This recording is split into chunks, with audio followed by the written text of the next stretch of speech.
Peter King, bandwagon jumper. Here he is. Look. Yeah. KC. Kansas City Royals. Yeah. Yeah. There you go.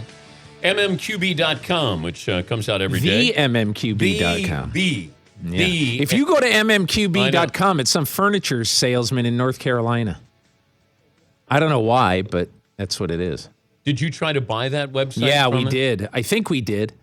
And the guy wanted $8 jillion, so I guess we didn't buy it from him. So it's the MMQB. And it's like the MMQB. Ohio State. Yeah.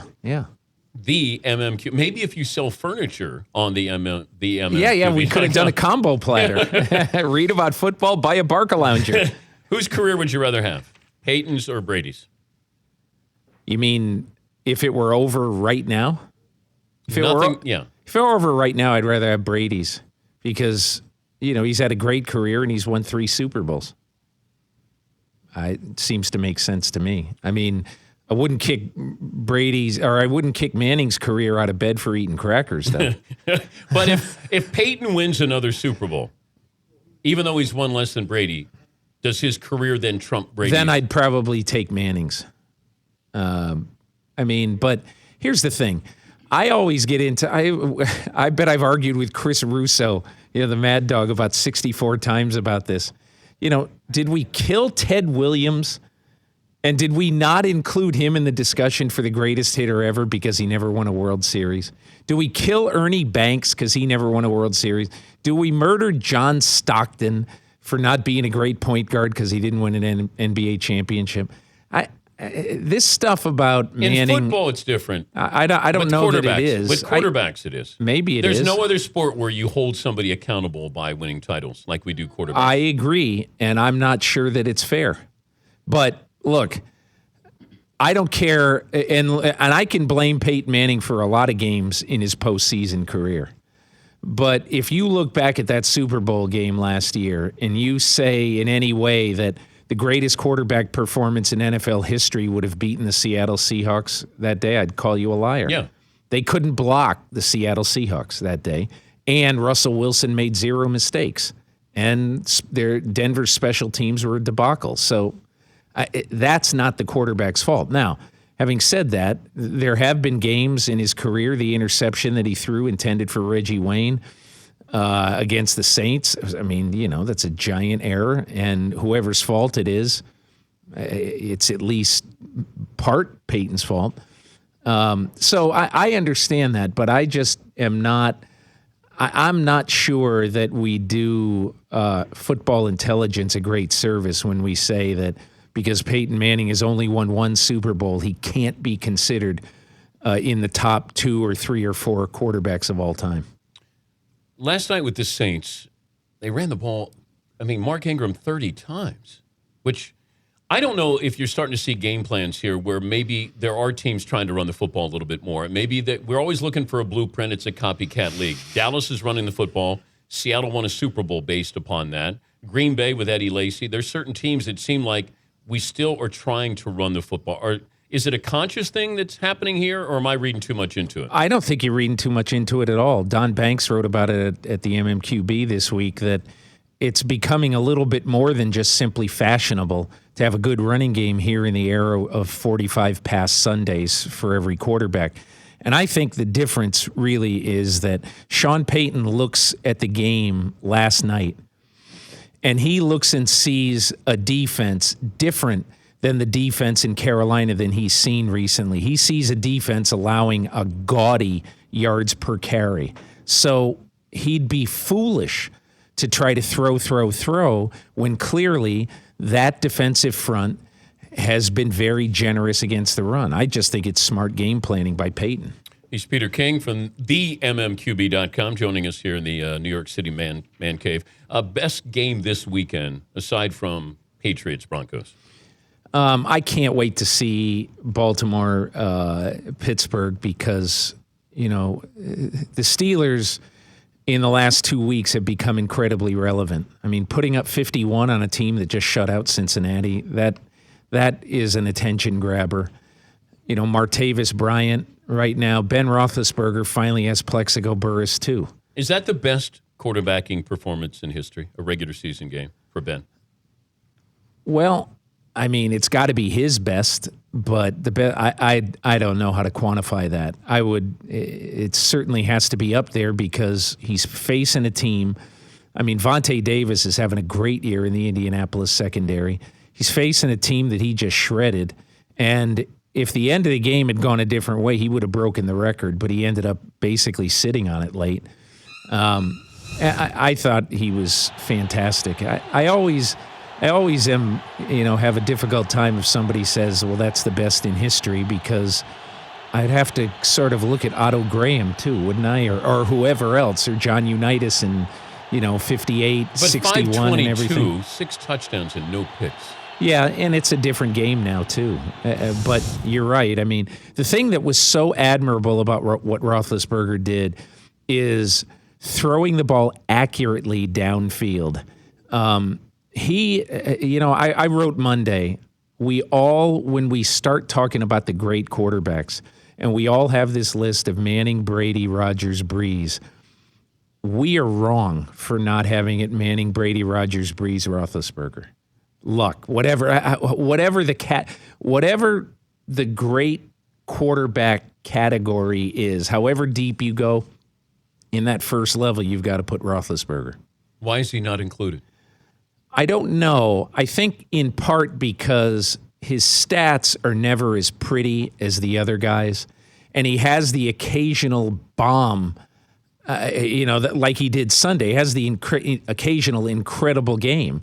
But just remember, Mike Tomlin, is going to be the kind of coach who, is going to direct Todd Haley. I like running the ball too.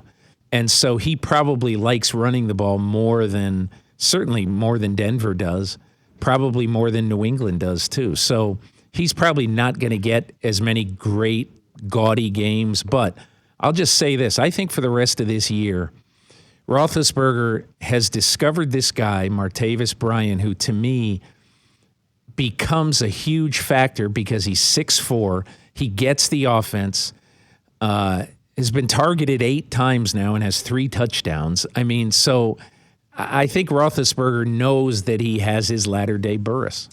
Anything bother you with the Tony Romo situation? Yes. Yeah.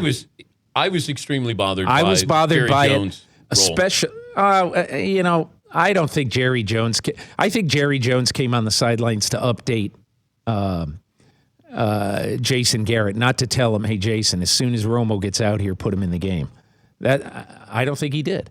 I think he said, "Here's what's going on." Why did he go down there? He'll be ready to go because he's Owners intrusive. Don't do that. He does. He's done that a lot. I mean, I'm not saying it's right or wrong. I'm just saying that I don't think it's that rare. I'll just say this about the thing that bothered me about Romo is that when he went back into the locker room, he missed a total of 21 game minutes. It was probably 70 minutes of real time. So he misses like an hour of real time. And when he's back in the locker room, we find out later that he gets a pain-killing injection. And while he's out, Brandon Weeden is somewhere between competent and good. Yeah. Okay? So I'm saying it would be one thing if it was the Chevy guy playing quarterback or something, and there was some incompetent performance out there. Okay. By the way, I love the Chevy guy. Rick. I love that guy. Rick Wilde.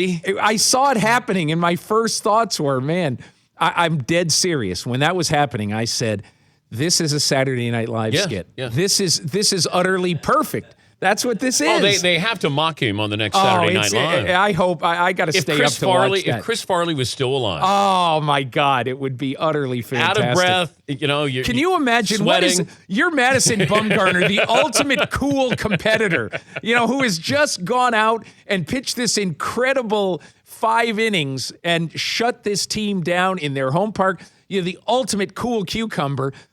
And here's some guy just handing him the keys to a car, and he's pretty nervous. Let's say No, he looked like Rob Ford, the Toronto mayor. Yeah, sweaty and he's reading from the paper. And it was just technology. Yeah. Technology and stuff. And then he's like going through his pockets and pulling out the keys. Now, Dan, I'll tell you this. You, as someone who has had to do this Yeah. on a very big stage, Yeah. and you know that 50 million people are watching every word you say, Yes. that's a little bit But intimidating. they never should have put him in there. All He has to do is just hand the keys. Yeah. That's it. he should have just said, on behalf of Chevrolet, Yes. take the keys to this Colorado and stuff. Yeah, because You know. But I got one other point about Romo, seriously. okay. In my opinion, once I found out he took a painkiller injection, believe me, I talked to Romo last week about different subjects, and I was asking about DeMarco Murray, and he goes, because I said, aren't you overdoing it with DeMarco Murray and all that stuff? And one of his points was, you have to understand, you can say whatever you want during the week about how you want to conserve this guy, but you get into these games, hey, we got to win this game. This is like a playoff game. The winning or losing this game might determine whether you make the playoffs. So that's why it's so hard to take DeMarco Murray out of the game in the fourth quarter when the game is on the line.